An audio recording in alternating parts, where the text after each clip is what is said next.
Programa a seguir é uma produção independente. Fique ligado.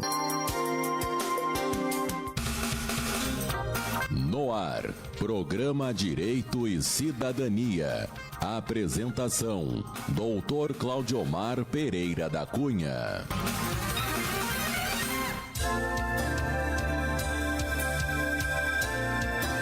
Estimados ouvintes, muito bom dia. Com a graça de Deus, estamos começando mais uma edição do Direito e Cidadania, pela sua Rádio Cultura de Canguçu, AM 1030 no dial do seu rádio. Também com live no perfil da emissora no Facebook. A direção-geral é de Geraldo Dannenberg, a direção adjunta da Betânia, recepção Marileia, na técnica Luiz Fonseca, nos assessorando aqui nos estúdios o Henrico Salvatori. Antes de adentrarmos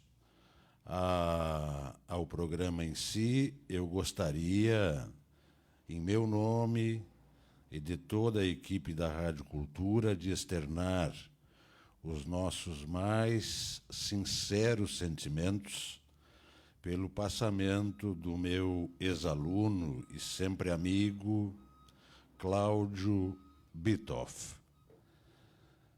titular da Secretaria Municipal de Educação, Cultura e Esportes, precocemente falecido. Que ele seja alvo da misericórdia divina, acolhido por Deus, e que este mesmo Deus conforte os seus familiares e a sua extensa relação de amizades. Hoje nós estamos recebendo, mais uma vez, o jornalista, integrante do Conselheiro Tutelar, homem sempre envolvido em ações sociais aqui no nosso município, homem livre, de bons costumes.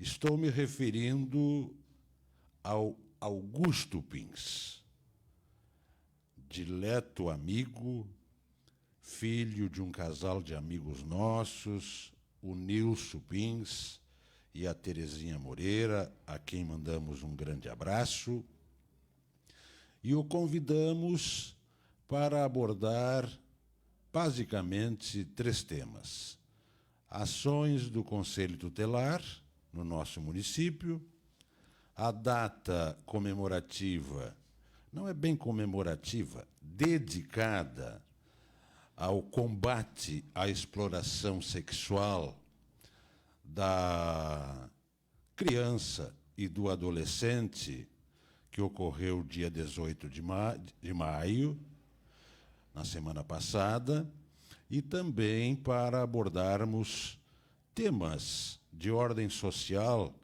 que o Augusto sempre desempenha aqui no nosso município, na nossa cidade e também na região. Seja muito bem-vindo, meu estimado e querido amigo e irmão Augusto Moreira Pins. Muito bom dia a todos os ouvintes da Rádio Cultura, meu irmão Claudiomar, obrigado pelo espaço, ao Henrico, também ao Fonseca, Marileia, a todos os demais que estão aqui na Rádio Cultura. É uma satisfação mais uma vez poder estar aqui conversando, explanando sobre esses temas tão importantes, muito bem lembrado por ti já no início da tua fala. Tivemos uma data marcante agora no sábado, né? Até faríamos um evento hoje aqui na Praça Central, mas também pelo fato referido a ti no começo, e também me solidarizo à família, né, do sempre lembrado professor Cláudio, por esse fato, né, muito triste e lamentável para a nossa comunidade que ocorreu ontem. Então decidimos cancelar, né, seria uma parceria com o CREAS, Conselho Tutelar, faremos algumas ações ali no centro, relativos ao Maio Laranja, e acabamos transferindo para uma data posterior. Então, realmente, né, são temas que nós temos que trazer, não podemos fugir deles, né, precisam ser debatidos, mas uma semana que começa realmente triste para a gente. Com certeza. Estamos todos enlutados. Exato. o que se acresce ao fato de que já estamos num período de luto pelos nossos irmãos flagelados e vitimados fatalmente pela catástrofe climática que se abateu sobre o nosso Estado. Vamos começar, então, com esse tema. Sim. O combate à exploração sexual das crianças e dos adolescentes. No dia 18 de maio, né, nós temos uma data que é marcante sempre para debater esse tema. Durante todo o mês de maio, na verdade, né?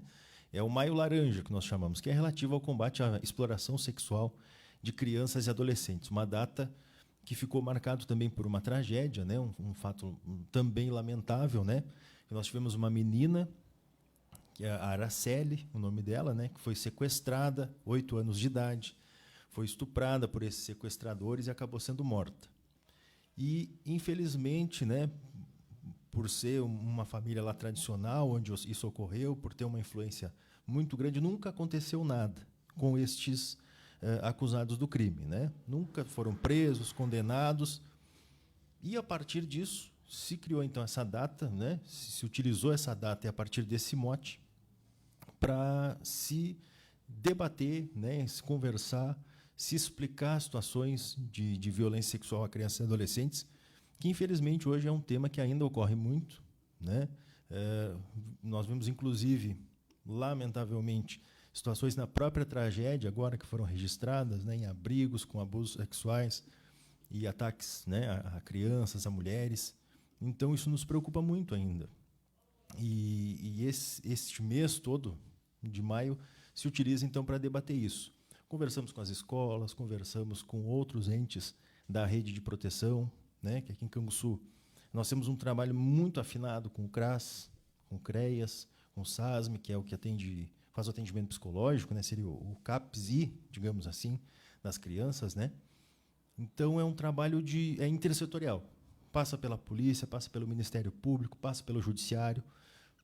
Tem uma corrente toda, são vários elos nessa corrente aí para que as coisas aconteçam. Mas o principal de tudo é a conscientização. É fazer, muitas vezes, que as crianças já entendam como saber quando estão sendo, né, atacadas, vamos dizer assim, quando estão sendo molestadas, os adolescentes, para que saibam também, e saibam como denunciar e como fazer essas denúncias, caso sejam vítimas desse tipo de violência. Então, o Maio Laranja tem este objetivo. Conscientização. Né? Conscientização, exatamente. Nós temos uma parceria muito grande da educação, né? As escolas também trabalham esses temas, abrem espaço. Este ano, como foi um ano atípico realmente com a questão das enchentes, toda essa tragédia, a gente viu que foi debatido um pouco menos, né? Não teve tanta exposição como em outros anos, mas é compreensível também, né, que a própria mídia, outras instituições acabassem vinculando outras coisas, né? Mas não podemos deixar passar batido. Augusto, a gente tem conhecimento de que tais crimes nem sempre vêm ao conhecimento das autoridades. Exato. E isto se deve, muitas vezes, na grande maioria das vezes, pelo fato de que ele é intrafamiliar. Ele acontece no seio familiar. Exato. E quem tem capacidade, ou melhor, incapacidade ética, moral, cristã, para praticar um crime desses, tem também todos esses atributos negativos para amedrontar as vítimas e as outras pessoas da volta para não deixar chegar na autoridade policial, na autoridade tutelar, no Ministério Público, no Judiciário, etc. Concordas? Concordo plenamente. É uma situação realmente de alienação que acontece dentro do próprio lar, né? Geralmente os agressores estão muito próximos, né? A gente sempre pensa, a violência sexual vai passar um estranho, vai cometer um ato. Não.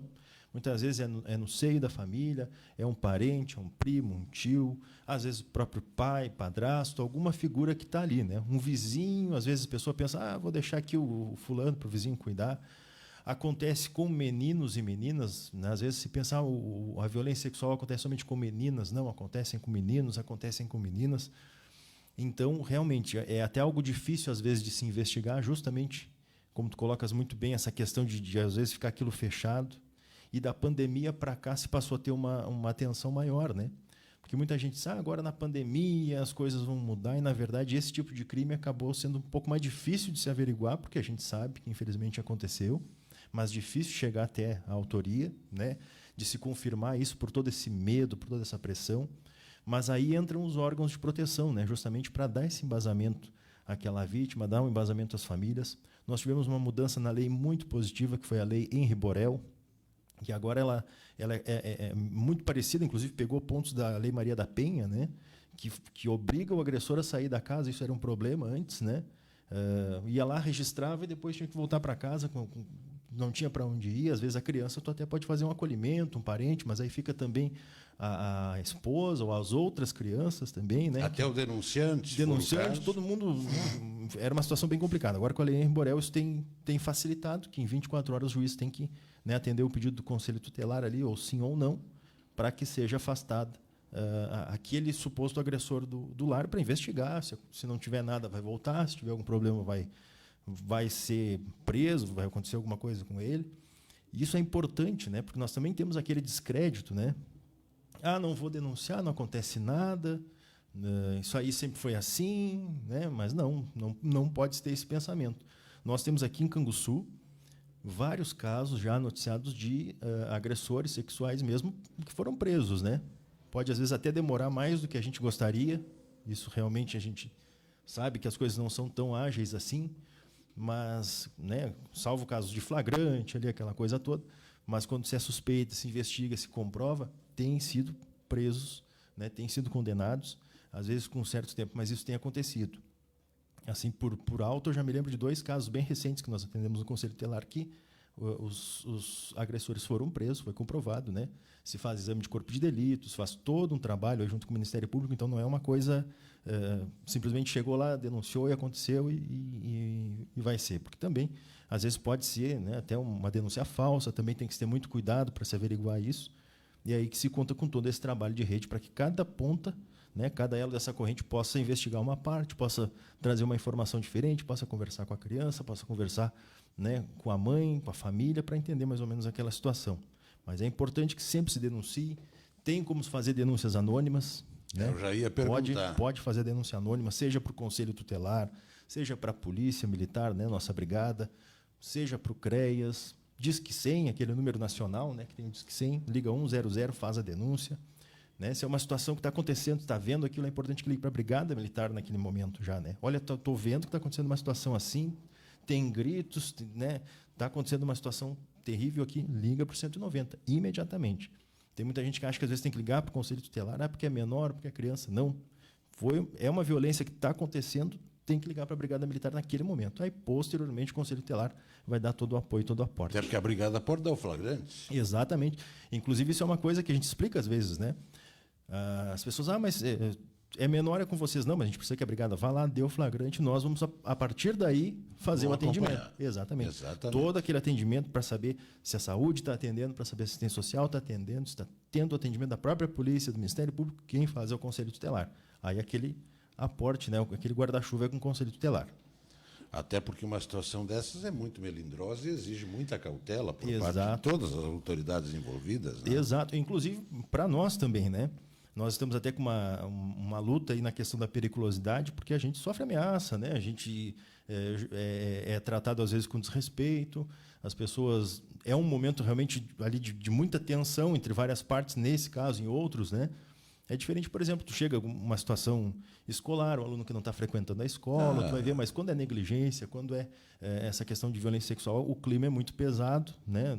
A nós choca muito, né? Então, acaba se tornando uma situação bem tensa. E nós temos já ocorrências contra algumas pessoas, desde desacato até ameaça de morte mesmo. Né? Outro dia entrou um cidadão lá e disse que ia atacar fogo no Conselho Tutelar com a gente dentro.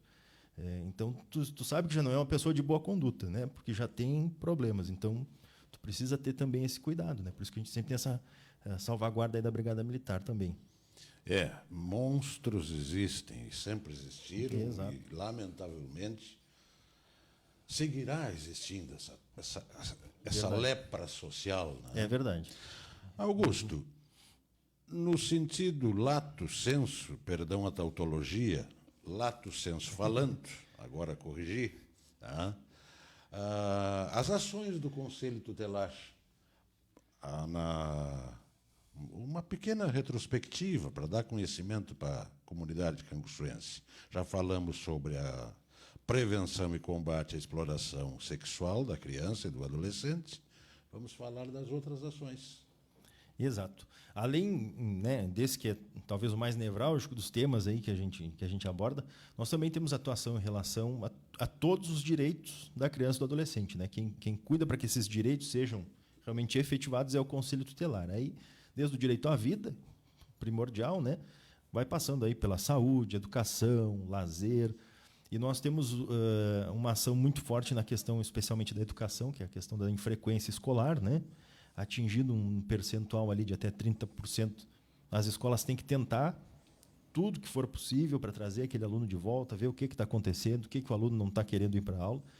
E aí, depois disso, passar para o Conselho Tutelar.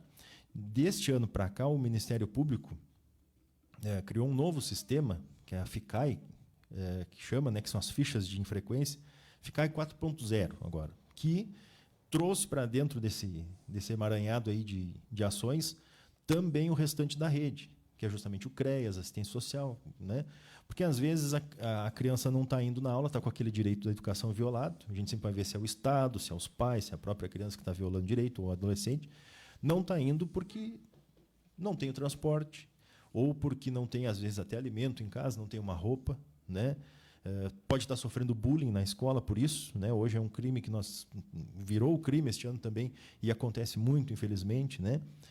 Fala do cabelo, fala da cor da pele, fala da roupa, isso tudo vai fazendo da religião também, né? Também é um ponto importante que a gente trabalha tanto. E aí a criança não quer ir mais na aula mesmo, né? E aí a escola tem que ver a fundo o que é, se não conseguir, vai passar para o Conselho Tutelar ou outro órgão da rede. Então é uma atuação que a gente faz bastante.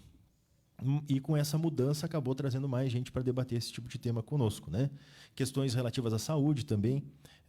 Temos vários casos de crianças aí que não conseguem, às vezes, né, atingir algum ponto aí que necessita na área da saúde, seja a falta da visita de um agente, seja a falta de um exame, né, de alguma situação assim. O que a gente consegue resolver internamente, às vezes na prefeitura, né? Ou com ofício, ou com memorando, muitas vezes não consegue, tem que passar para a defensoria, fazer esse encaminhamento. Até agora, com essa questão do judiciário está parado, né? Muita coisa acabou atrasando, né? Involuntário, isso aí do judiciário, a gente sabe, né? Que foi involuntário por conta das enchentes, mas há poucos dias até conversava com o pessoal da defensoria, ali nós temos um caso bem preocupante de um bebezinho, né? Que precisa ter atenção, ele precisa que a luz seja ligada sempre primeiro, né, se falta luz. Ele precisa desde gases, esparadrapo, visita domiciliar, da assistente social da saúde, dos profissionais da saúde, né? E aí isso não estava acontecendo. Aí nós encaminhamos para a defensoria, que fez uma parte, e encaminhamos para o Ministério Público, que fez a outra, exigindo que o município desse o cumprimento desse direito à saúde daquele bebezinho, né? Ele só poderia ter alta se tivesse todo esse aparato. E o Ministério Público foi muito rápido, muito preocupado, seguidamente mandando mensagem também, né? Conseguiram resolver a situação, não conseguiram. Esse tipo de coisa não parou, independente de toda a situação, Nem pode, porque é uma situação complicadíssima. Então é esse tipo de coisa. O Conselho Tutelar em Canguçu agora ele acabou até ampliando um pouco o leque, assim, né? Justamente pela característica dos conselheiros que hoje estão lá. Que hoje, além de mim, nós temos lá a Giana Leal, a Renata Ribeiro, a Edileia Kluck e a Ilana Silva, né? E todos nós conseguimos criar um ambiente quase que familiar lá, de convivência. Isso é muito bom. Muito bom, muito tranquilo, sem pressão, todos se ajudando. Um sai, o outro segura a ponta para o outro lá. E aí nós acabamos também nos envolvendo nessa questão social. Fizemos agora a campanha para os atingidos pela enchente. Era o terceiro, né, assunto. Não vamos dar spoiler, então. Não pode. Já pode? Pode. O senhor é que manda. Se o senhor disser que não... Pode tranquilamente. Então. Pois com uma grata satisfação, assim, a comunidade tem uma confiança muito grande no Conselho A Tutelar. gente teve a oportunidade de apoiar, de compartilhar. Exatamente, de nos divulgar. ajudou muito. Começamos com água mineral, veio muita água mineral, recebemos doação até de empresas, né? Da Gás e Companhia ali mesmo nos levou um caminhão de água mineral, outras pessoas. Levou bastante coisa ali. Niro Nordenberg, obrigado, Tchê. Exatamente. E mais os anônimos, tem gente que nem quer olha, não quero que fale nada. Teve gente que deixou pago, água lá fomos entregando. Mandamos nessa primeira leva, 3 caminhonetes cheias para a FUBRA, que foi nossa parceira, que levou os donativos, né? Nós tínhamos bastante roupa lá também, eles levaram as roupas. Depois, numa segunda ação, nós juntamos especificamente para São Lourenço do Sul, né? E aí veio uns amigos nossos de São Lourenço do Sul com um caminhão e buscaram. Aí foi uma parceria que nós fizemos, né? Também entrou o Salão Zibel lá nessa parceria, os meus sites e o Conselho Tutelar. Eles vieram de lá, levaram um caminhão cheio também. Também levaram bastante roupa, levaram alimentos, que nós conseguimos bastante alimentos. O pessoal ali da loja José Bonifácio deu coxa e sobrecoxa, deu 6 caixas de coxa. Sobrecoxa levamos para lá, o pessoal fazia as jantas, né? Porque aqui em São Lourenço, toda a população estimada que saiu de casa dá 6 mil pessoas, né? Da Barrinha, todos os bairros ali. Desabrigados tinha em torno de 150, que realmente não tinham para onde ir. Né? E esses eles estavam precisando muito. Então foi colchão. A ETEC nos conseguiu 10 colchões também, que eles estavam trocando ali, né? Os colchões, aí mandamos para lá. Então, esse tipo de ação acabou se ampliando no Conselho Tutelar. Já estava sendo feito no outro colegiado, com as outras colegas também, e agora se ampliou, porque todo mundo tem mais ou menos aquele mesmo instinto ali, né? Certo. E, inclusive, agora, antes de sair, já estava chegando mais roupas, já estava chegando mais donativos lá. A gente está conseguindo manter um nível bom sempre de doação, seja para essas pessoas até para as que a gente atende.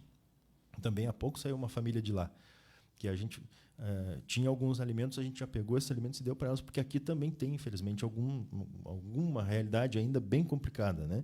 Que nós sabemos. Inclusive, nós temos o trabalho aí do Banco de Alimentos Madre Teresa de Calcutá, né? Temos ali no Centro Espírita, que faz também a arrecadação. São instituições importantes também aqui em Canguçu, que a gente também procura ajudar de alguma maneira, mas toda ação é válida. A nossa comunidade é sensacional, né? Sensacional, a gente faz um pedido, faz um chamamento, prontamente aparece alguém lá, pessoa com o mínimo que tenha consegue sempre ajudar os outros, né? O ginásio lá de esportes é um exemplo disso também. Há poucos dias a Rádio Cultura participou aí de uma live da imprensa que o Marcelo, o André, o pessoal organizou, foi bem legal também. Então, isso nos acalenta, né? Nos aquece, nos dá mais vontade de trabalhar ainda, mais vontade de fazer esse tipo de ação e de estar à disposição da comunidade. Todos somos irmãos, né? Exatamente. Essa seria uma consciência que deveria se incrustar em todo ser humano. Saber de que, debaixo de um Criador, exatamente, todos somos irmãos. Meu estimado amigo Augusto, mesmo que fosse só um caso, mas a gente sabe que não é assim, não são tão raros, nasce no seio do casal uma criança especial. E, por uma razão pouco nobre, algum tempo depois, o pai resolve se separar porque simplesmente não quer participar dos cuidados especiais que esta criança especial necessita. Na minha opinião, isso configura, de parte do pai, crime de abandono material. Exato. Tem chegado isso ao conhecimento do Conselho Tutelar? É um tipo de situação, infelizmente, que nós nos deparamos quase que diariamente. Que lamentável. Tanto na condição de crianças especiais como não.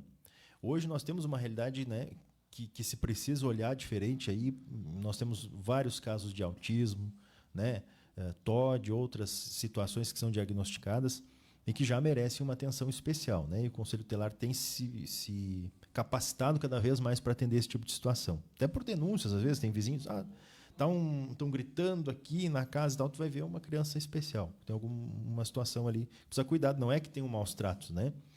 Mas essa questão do abandono afetivo, infelizmente, é muito grande. A gente sabe que que no fim esse tipo de situação vai acabar sendo debatido judicialmente, vai se precisar procurar um bom advogado, né, para esclarecer isso e o juiz determinar. Mas vai determinar aquela questão do financeiro, né, da guarda, da visita, mas essa questão ainda do cuidado de se furtar realmente chega a ser um absurdo, assim, chega a ser inaceitável uma coisa dessa. E acaba caindo também para o atendimento na rede, porque essa criança, essa família vai acabar sendo necessário que seja atendido pelo CREAS, no CRAS lá vai ter que passar por algum grupo, né? Às vezes no atendimento psicológico também, porque vai deixar marcas para toda a vida nessa família, nessa criança.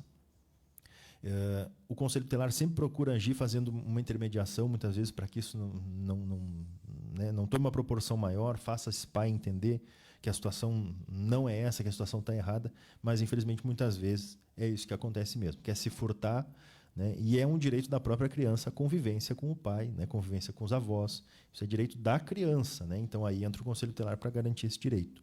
Mas a maioria desses casos acaba sendo judicializado, não tem uma atuação maior. Mas é realmente vergonhoso, né? É vergonhoso, assim, não posso entender.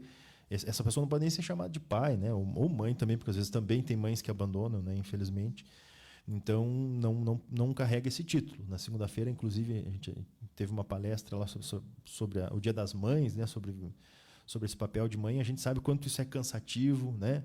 É quase um sacerdócio, porque só o papel de mãe no papel não configura mãe, né? Não. Assim como não configura pai também. Só está ali na certidão, está escrito o nome ali, não configura. É o dia a dia, é o cuidado, né? É a segurança que passa para o filho, para a filha. Então, realmente é uma situação que nos entristece muito no dia a dia, assim. E a gente pega vários casos, vários casos mesmo. São muitas ligações, muitos pedidos de informação, assim. E a gente vai vendo aquela criança sendo negligenciada dia após dia por causa desse tipo de situação. Qual é a opinião do Ministério Público aqui de Canguçu quanto ao abandono material em si e o aspecto criminal dele, que é o mais importante, que poderia, inclusive, ensejar um flagrante e uma prisão preventiva? Uhum. Nós sempre encaminhamos essas situações. Muitas vezes pedimos, inclusive, que as pessoas registrem até judicialmente, policialmente, nos tragam a cópia para que a gente possa passar para o Ministério Público e pedir essa investigação. Nosso Ministério Público aqui ele é bem atuante, principalmente nessa questão, assim, a gente vê que assuntos de família e direitos das crianças e adolescentes eles têm sido muito firmes, né? Seguidamente, a gente está participando de audiências, temos audiências concentradas também para conversar algumas situações. Então, não tem se negligenciado, assim, não tem fugido. Inclusive, muitas reversões, às vezes, de guarda acontecem de maneira bem célere já, a gente tem visto isso, né? E essa criminalização, sim, tem acontecido por várias vezes. A gente tem presenciado vários pais, e depois o pessoal vai apavorado lá no Conselho Tutelar, né? Porque aí acabam os advogados tendo acesso ao relatório do conselho, né? Viu que o conselheiro, olha, ele não está fazendo certo, a gente precisa, né? Mas aí já é tarde. Porque nunca se toma uma atitude de pronto, assim, né? Sempre se procura conversar, procura fazer um esclarecimento. Por isso é conselho. Exatamente, a gente sempre procura aconselhar, né? Mas se a pessoa não aí entende, vai pro inclusive passa a ser crime até, né? Porque no momento que não aceita aquela advertência, muitas vezes, né, por escrito ali também, aí passa a configurar crime por não ter feito o que o conselho encaminhou ou ir para o assistente social, uma coisa assim. Augusto, que bom entrevistar quem é dado ao microfone e à comunicação, porque abordamos os 3 assuntos em 30 minutos, não sobrou... Já foi o tempo. Não sobrou tempo, mas os assuntos foram abordados, mesmo que de forma resumida. As tuas considerações finais, meu querido. É só agradecer mais uma vez o espaço, a dedicação de vocês todos aqui da rádio também por... A gente acompanha toda segunda-feira os programas, a qualidade das entrevistas, né? Então, eu não perco sou fã de carteirinha. Já digo que às 11h30 eu sento ali na frente do computador e não tem conversa. Né? Então, quero agradecer o espaço, desejar uma boa semana a todos, rogar ao Pai Maior aí que as coisas melhorem no nosso estado, que a gente possa voltar a ter uma normalidade. A gente sabe que isso vai demorar, mas com fé tudo se resolve, né? A gente tem fé nos nossos orixás, fé no Pai Maior, que tudo vai melhorar. Eu tenho certeza disso. Certeza absoluta. Que Deus nos abençoe. E muita saúde muito. a todos aí. Este foi o Augusto Pins, jornalista, conselheiro tutelar e homem também dedicado à filantropia, à caridade, que nos brindou hoje com essa belíssima entrevista. O nosso espaço aqui está sempre à disposição.